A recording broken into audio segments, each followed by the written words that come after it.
painting pals, welcome back to Mandy's Minis. And today we're going to try something new and exciting together. I have this wonderful figure. Let me introduce you to Bloody Mary. And yes, you all know the legend, I'm sure. It's definitely a game that we played at slumber parties growing up. Essentially, she comes out of a mirror, supposedly. Never worked for us, so if you guys had anything different, let me know. But that gave me the idea to go ahead and try and make the mirror actually a mirror. There is a product called Mirror Paint. And I've seen a bunch of YouTubers try it, and it looked pretty cool, so I looked it up, and, well, one bottle is $50. $50! So, no, that doesn't fit into the budget of this commission. So, I did find Mirror Effect Rust-Oleum, the hardware store. So we're going to give that a try and see if we can't make this mini become an actual mirror. Yeah, if I can ever get this open. And I should probably read the directions, but yeah, I'm not going to. We're gonna give it a good shake, and then let's see what happens. It's definitely looking bright and shiny, but not reflective at all, that's for sure. We'll maybe wait till it's dry and see if that works. I mean, I can see my shadow when I put my hand up there, but that's not exactly a reflection. The color isn't even coming through. So I guess I'm gonna have to do it the old-fashioned way and use paints to manually make it look like a mirror. Yeah, let me go ahead and set up for that, and then we'll go from there. A few moments later.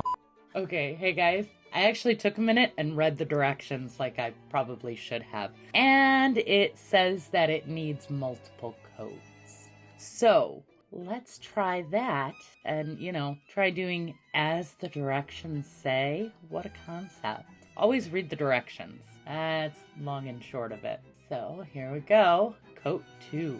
And I'm just going to let that dry a little bit. And then we'll be back.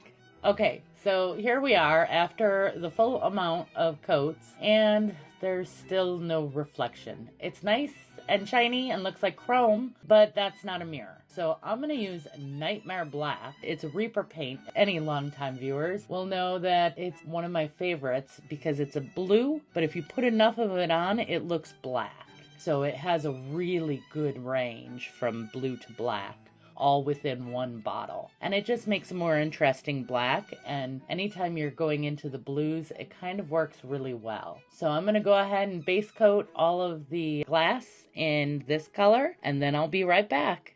Okay, so here we are with everything all nicely base coated, and you can see how it looks black in some areas, but blue in other areas. From here, I need to start adding the highlights. Now, there is another way you can go with painting a mirror, and that's to do freehand and kind of project the reflection onto the mirror. But I'm not great with freehand, and this is a completely broken mirror, so that's going to be lots of offshoots, and honestly, I'm not familiar with the game. So from here, I'm just going to essentially try to do more of a foggy kind of mirror. So we're seeing more of a glass reflection, but not so much seeing the reflection, just kind of like a foggy look. As you can see, I'm kind of doing my normal blending. It's a variation depending on what I feel like is going to work between feathering. I'm actually doing a lot of feathering here so far, but I will probably do a little bit of wet blending as well as I go to get the transition. Now, mirrors work the same way as bottles, gems, crystals, eyes. All of these things actually reflect backwards. So your highlights are in the lower part. They're actually opposite of the light source. So in this case, my light source is coming from the upper right-hand corner. So I'm painting the lighter parts in the lower left-hand corners. As you can see, I'm just using a lighter shade of blue than the Midnight Black. And I'm just going to keep going all the way around the mini, which there's also more on the back. Then once I get this coat on, we'll come back and do the next steps. Okay, so now I've got my gradient going from dark to lighter, but we need to push it further to really make it sell like glass.